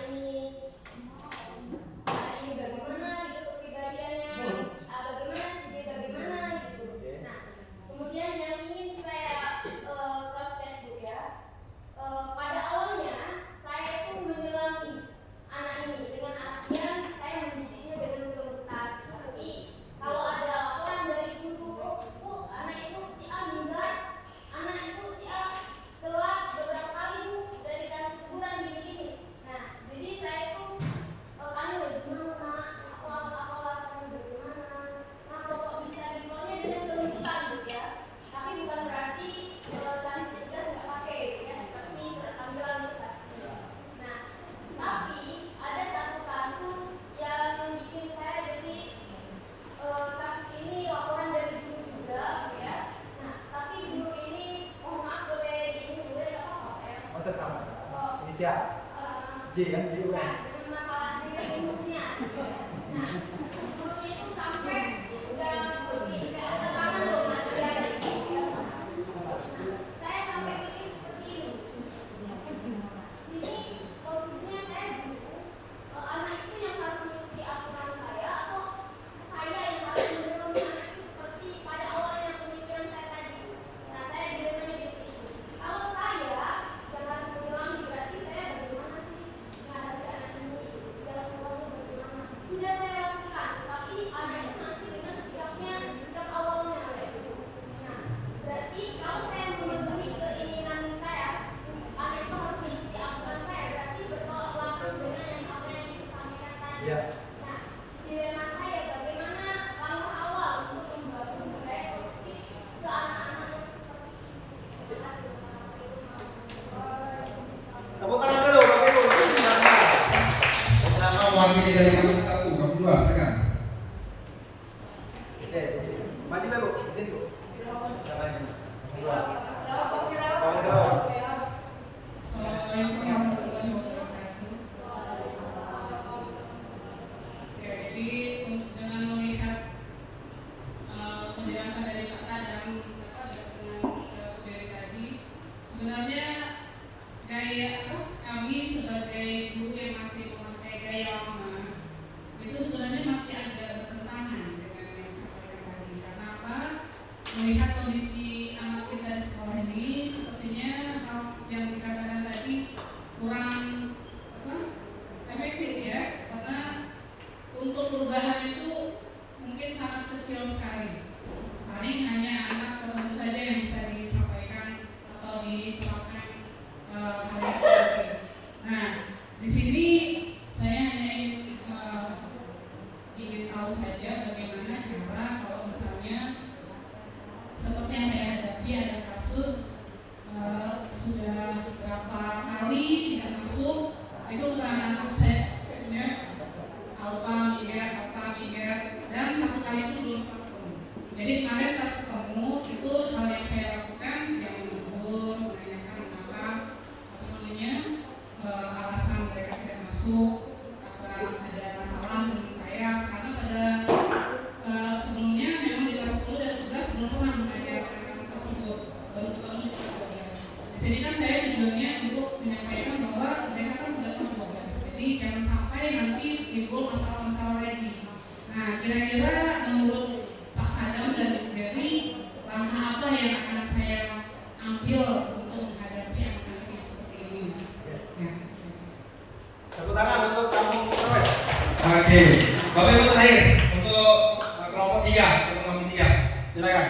1-2 pertanyaan ataupun sumbang salam ataupun masukan. Silakan Koki. Ayo, Bu Usmani. Silakan Bu Usmani. Tepuk tangan dulu Bapak Ibu untuk Usmani. Ya, kelompok apa ini Bu Usmani?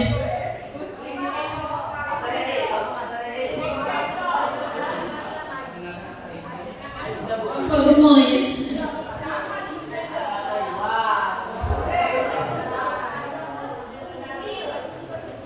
Sebenarnya ini dikata bertanya bukan. Istilahnya yang disampaikan ini kan adalah teori yang sebenarnya harus dilaksanakan. Tapi ya melihat kondisi di sekolah kita mulai dari siswa, mulai dari apa yang ada di sekolah ini. Jadi istilah itu gimana caranya biar antara teori dengan praktek itu bisa terlaksana dengan sesuai. Terima kasih. Wassalamualaikum warahmatullahi wabarakatuh. Tepuk 1. Bapak Ibu tenang saja, setelah ini kita ada sesi inti. Tidak perlu jangan pulang dulu. Ya, kita nanti ada momen kebersamaan setelahnya ya.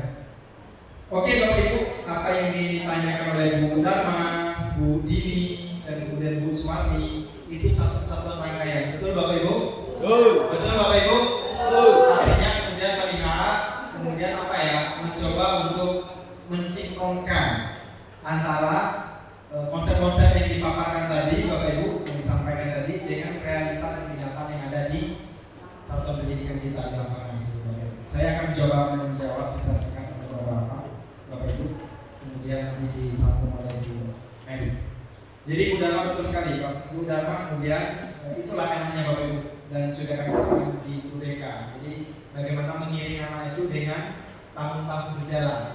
Jadi Bu Dharma kan sudah menjadi wali kelas 10 dan sekarang wali kelas 11, dan peserta didiknya adalah peserta didiknya kemarin lah gitu. Artinya untuk memahaminya lebih jauh seharusnya Bu Dharma itu jauh lebih kompleks, lebih besar gitu. Sudah lebih memahami. Nah Bu Dharma juga sudah melakukan beberapa tindakan-tindakan yang disampaikan tadi Bapak Ibu, dan tindakan-tindakan kemudian untuk mencoba menyelami peserta didik. Memang seperti itu seharusnya Bu Dharma. Kita menyelami peserta didik yang kemudian boleh tidak dia mengikuti kita. Dia pada tahap tertentu boleh mengikuti kita, asal yang diikutinya itu dia sadar dan tahu kan? Dia sadar dan tahu. Seperti yang disampaikan tadi, penghukum dan konsekuensi itu apa bedanya Bapak Ibu? Kalau penghukum itu kita melakukan tindakan kepada mereka, dia tidak tahu terhadap tindakan yang kita berikan kepada dia. Misalkan tahu-tahu tiba-tiba dia terlambat, dia disuruh jongkok Bapak Ibu, disuruh jongkok sampai ke kelas atau ke depan meja piket. Sedangkan di dalam tatib kita yang kemudian sudah disepakati dengan orang tua itu tertulis kalau terlambat apa yang disampaikan Bapak Ibu. Ya, pertama pembinaan, ya, kedua pembinaan lagi melalui tahapan mungkin dari wali kelas, dari guru piket, kemudian PDK, dan yang terakhir baru pemanggilan orang tua seperti itu. Nah Bu Dharma sudah mencoba melakukan hal-hal tersebut, tapi ternyata dengan tindakan-tindakan yang kemudian boleh dikatakan yang disampaikan Bu Dharma tadi sudah dilakukan terhadap itu, ternyata masih juga. Jadi Bapak Ibu di dalam restitusi ini Bapak Ibu, ini adalah semacam tawaran yang paling utama. Kalau anak terjadi melakukan pelanggaran, kita mencoba melakukan segitiga restitusi ini. Ya, kita coba dengan semaksimal dengan kemampuan yang kemudian benar-benar paham Bapak Ibu, bukan hanya sekedar melakukan saja. Tetapi pada kenyataan setelah kita melakukan upaya-upaya restitusi tadi, sama juga yang disampaikan oleh Bu Dini tadi ya, kita sudah melakukan restitusi ini tadi. Tetapi pada kenyataannya anaknya masih juga Bapak Ibu, kita jangan bertahan pada restitusi itu, kita tingkatkan lagi yang kita lakukan. Mungkin kita lakukan dengan menerapkan pola konsekuensi Bapak Ibu. Ya, kita ambil posisi kontrol sebagai pemantau. Ya, kita buat kesepakatan terhadap itu. Misalkan anak yang disampaikan oleh Bu Dini kan, hari ini tidak masuk, coba panggil dulu, kita lakukan segitiga restitusi dulu. Kita kemudian tenangkan dirinya dulu, kita gali dulu kira-kira apa yang menyebabkan dan melatar belakang dia melakukan perbuatan tersebut. Sudah itu tawarkan sesuatu hal-hal yang positif ke depannya, ya, atau keyakinan kelas tadi, mungkin komitmen ke depannya tadi. Kalau tetap juga dilakukan Bapak Ibu, sudah kemudian kita lakukan restitusi secara maksimal, ya kita ubah tindakan kita. Yang tadi segitiga restitusi ya, kita lakukan kemudian dengan pola-pola lain. Mungkin kemudian melakukan semacam konferensi dengan orang tuanya, diajak. Jadi boleh jadi kemudian yang dilakukan anak ini ada sesuatu hal yang tertutup yang disampaikan oleh anak ini tadi. Ya, mungkin kalau misalkan kita menilai anak yang tidak masuk ini Bapak Ibu mungkin dengan malas, ya, mungkin malas atau kurang ajar dan segala macam. Tetapi kalau kita kemudian melakukan segitiga restitusi itu jawabannya itu saja gitu, normatif gitu. Coba kita panggil orang tua, boleh jadi ada sesuatu yang jadi diungkapkan anak itu memang ada faktanya di orang tua tersebut. Nah, kita lakukan tindakan yang seperti itu. Jadi segitiga restitusi ini Bapak Ibu dan kawan-kawan yang lain bukan berarti hanya terbatas payung saja. Pokoknya ada anak melakukan pelanggaran lakukan segitiga restitusi, tidak. Kita pertama memang diajarkan itu. Kalau tidak kita lakukan dengan tindakan-tindakan lain yang kita paham seperti itu. Tetapi hindari yang paling penting adalah membuat dia merasa bersalah terhadap perbuatannya. Jadi jangan sampai kemudian kita melemahkan mentalnya. Jadi jangan membuat dia tidak nyaman secara psikis gitu. Ya, nah seperti itu. Mungkin ditambahi oleh Bu Mary sekarang. Terima kasih Pak Sadam. Jadi dari pertanyaan 3 tadi, kita ini sudah memanggil siswa, sudah menanyakan, berarti, nah, jadi apa sih yang harus kita lakukan lagi? Nah, pertanyaannya apakah segitiga restitusi ini sudah kita lakukan?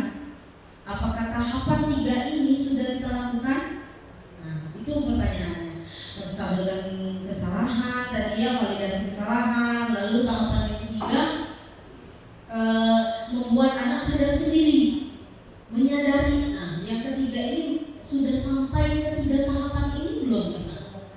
Nah, sudah sampai tahapan ini belum? Nah, saya itu. Jadi Ibu Bapak, kenapa budaya positif ini dimulai dari bagaimana kita membuka cakrawala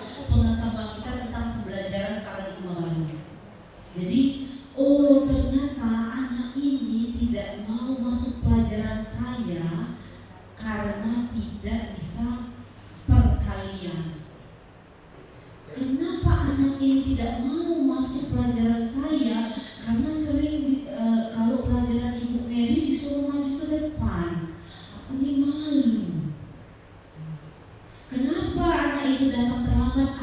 Ibu gurunya juga terlambat datang. Pasti ibu datangnya setengah jam lagi. Ya, terus anak-anak motivasinya tadi apa kebutuhan? Kita bisa survei ibu bapak, anak-anak yang biasanya melakukan pelanggaran memiliki kebutuhan khusus. Dalam artian bisa kita simak bahwa anak-anak ini ternyata memiliki kekurangan atau kebutuhannya tidak terpenuhi, baik itu mengenai kasih sayang, baik itu kebebasan. Bisa kita perhatikan itu, bisa kita cross check.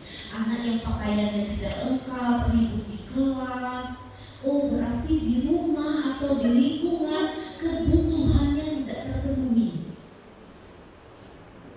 Nah, dengan cara inilah kita berusaha.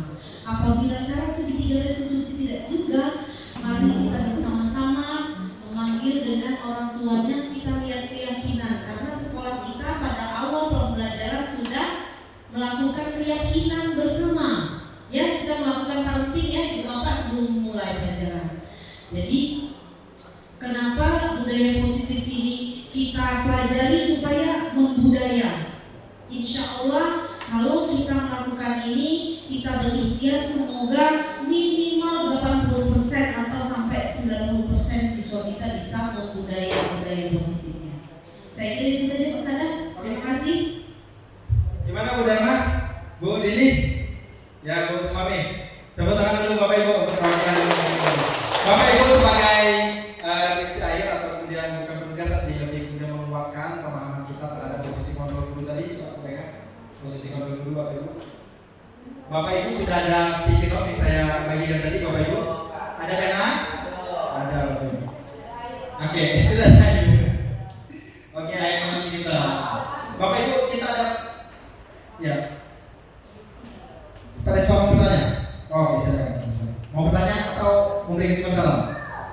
Baik. Pada ini operator kita. Terima kasih Pak Sadam dan Bu Mary. Sebenarnya budaya positif itu budaya dari bahasa dasarnya itu kebudayaan. Ya. Itu suatu kebiasaan yang harus kita lakukan terus-menerus, yang dilakukan terus-menerus, berkelanjutan, berkontinu, sehingga apa yang kita lakukan biasa itu menjadi hal yang lumrah, akhirnya jadi budaya.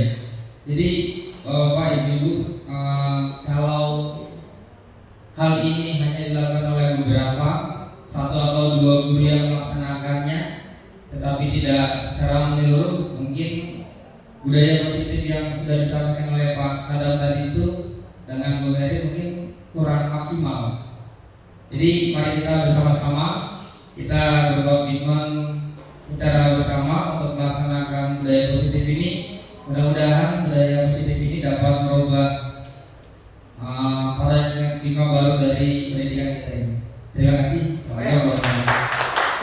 Terima kasih Pak Desta, sang kameramen sudah ikut kemudian berpartisipasi dalam kegiatan ini. Nah Bapak Ibu kita refleksi akhir, kemudian kita lebih penguatan pemahaman kita terhadap 5 posisi kontrol guru Bapak Ibu. Jadi Bapak Ibu saya mohon izin membagi. Ini adalah posisi pembuat rasa bersalah. Posisi apa Bapak Ibu? Kontrol? Pembuat rasa bersalah. Di kelompok tengah Bapak Ibu sebagai teman. Sebagai teman. Dan yang terakhir kelompok Bu Elvira CS, Bu Iwa CS itu sebagai manajer. Sebagai apa Bapak Ibu? Pembuat rasa bersalah. Sebagai teman dan sebagai manajer. Bapak Ibu, ya. Oke Bapak Ibu, saya akan memberikan satu ilustrasi Bapak Ibu kejadian pelanggaran tatib. Nanti silakan Bapak Ibu kira-kira perkataan apa atau komunikasi apa yang dilakukan kepada peserta didik atau siswa tersebut yang melakukan kesalahan. Nah, contohnya Bapak Ibu, peserta didik itu tiba-tiba kita lewat di depan kelas. Nah, dia bermain HP. Bermain HP, tahu bermain HP. Nah, kira-kira Bapak Ibu, ketika Bapak Ibu berposisi sebagai pembuat rasa bersalah, apa yang akan Ibu katakan? Nah Bapak Ibu sebagai teman, kira-kira apa yang disampaikan kepada anak tersebut? Nah, ya boleh jadi apa yang disampaikan, boleh jadi apa yang dilakukan. Nah, sebagai manajer kira-kira apa yang disampaikan, apa yang dilakukan? Silakan tulis di sticky note tadi Bapak Ibu, nanti kita tempelkan di kertas komando yang ada di dinding ini. Kami beri waktu 2 menit, Bapak Ibu silakan ditulis. Tidak ada yang salah dan tidak ada yang benar, semua kemudian pada pemahaman dan pandangan Bapak Ibu masing-masing. Ya, Pak Sutanto selesai. Pak Sutanto kalau selesai, silakan Pak Sutanto. Tempelkan Pak. Sini Pak. Pak Sutanto silakan ditempel. Tepuk tangan untuk Pak Sutanto ya. Berhasil keluar menyelesaikan. Tempel di mana Bu? Apa itu Pak? Teman. Oh teman, silakan teman. Teman tengah. Teman tengah. Tempel dah. Itu kan bisa. Nah, Bu Diana sebagai apa Bu? Oh sebagai teman. Nah yang sebagai teman ini sepertinya lebih cepat dalam memberikan simulasi komunikasi dan tindakan yang dilakukan dalam tersebut. Oke, ada disusul lagi.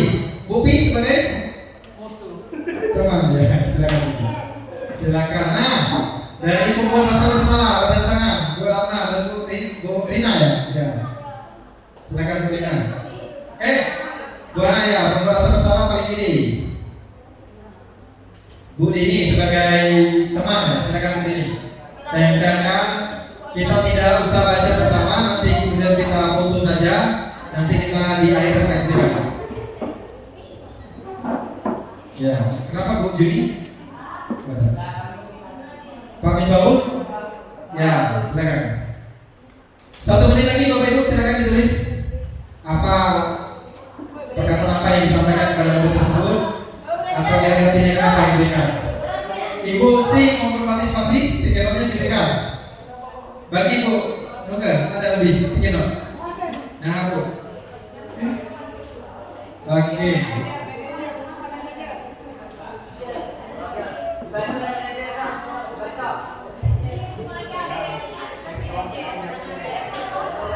Ya manajer.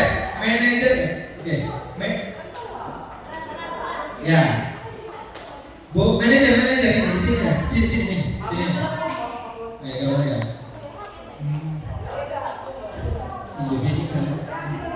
Yang manajer sini, manajer tetap ini. Pembuat rasa bersalah ini Bu, pembuat rasa bersalah, posisi kelompok teman dan posisi kelompok manajer. Nah silakan, ini Bu Iwa dan Bu Elvira, yang jauh-jauh datang dari kelompok 3. Oke, kalau yang sudah Bapak Ibu kita duduk kembali dan kita sesi penutupan. Ya.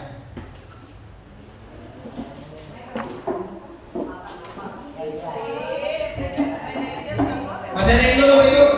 Bu Ente sudah? Bu Sumarni, Bu Rista? Bu Parmita silakan. Oke.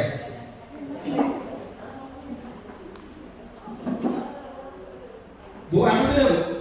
Sudah. Ya kita ini belum. Berani. Bu Bisin sudah? Bu Medi sudah? Bu Junior sudah? Silakan Bu.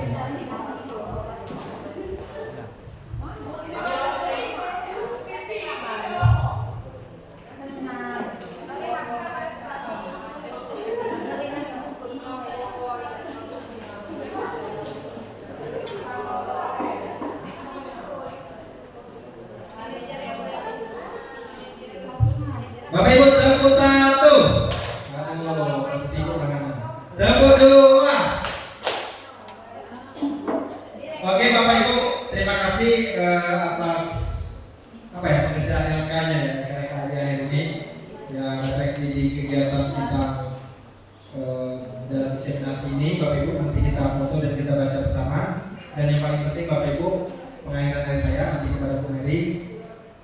Apapun yang disampaikan ini Bapak Ibu ada ini adalah konsumsi yang terbaik.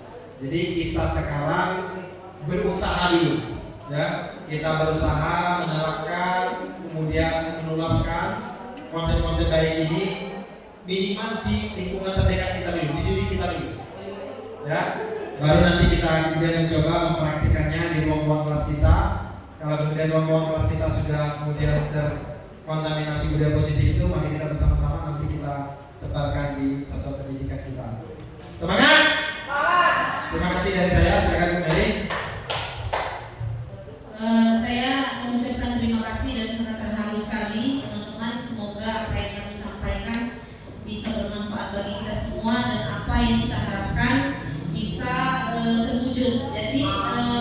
Jadi kita buat semboyan atau simbol kita, guru senang, siswa murid bahagia, sekolah jaya. Guru senang, murid bahagia, sekolah jaya.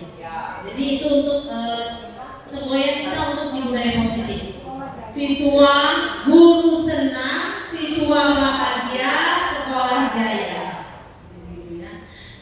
Pak Sadam, terima kasih atas segala kesalahan. Mohon maaf kepada Allah. Mari kita mohon ampun. Billahi taufiq wal hidayah. Wassalamualaikum warahmatullahi wabarakatuh. Baik, terima kasih Pak Sadam dan Bu Mary atas materi yang telah diberikan. Sangat menginspirasi sekali. Kalau boleh saya kutip satu atau dua kata-kata yang mungkin bisa memotivasi kita lagi. Kalau kata Agim itu, mulai dari yang kecil, mulai dari diri sendiri, mulai dari kini. Lalu tetaplah melangkah walaupun itu pelan, asalkan kita sampai selamat sampai tujuan. Baik, Bapak Ibu, demikianlah penyampaian materi diseminasi budaya positif oleh Pak Sadam dan Bu Mary. Nanti setelah penutupan, mohon Bapak Ibu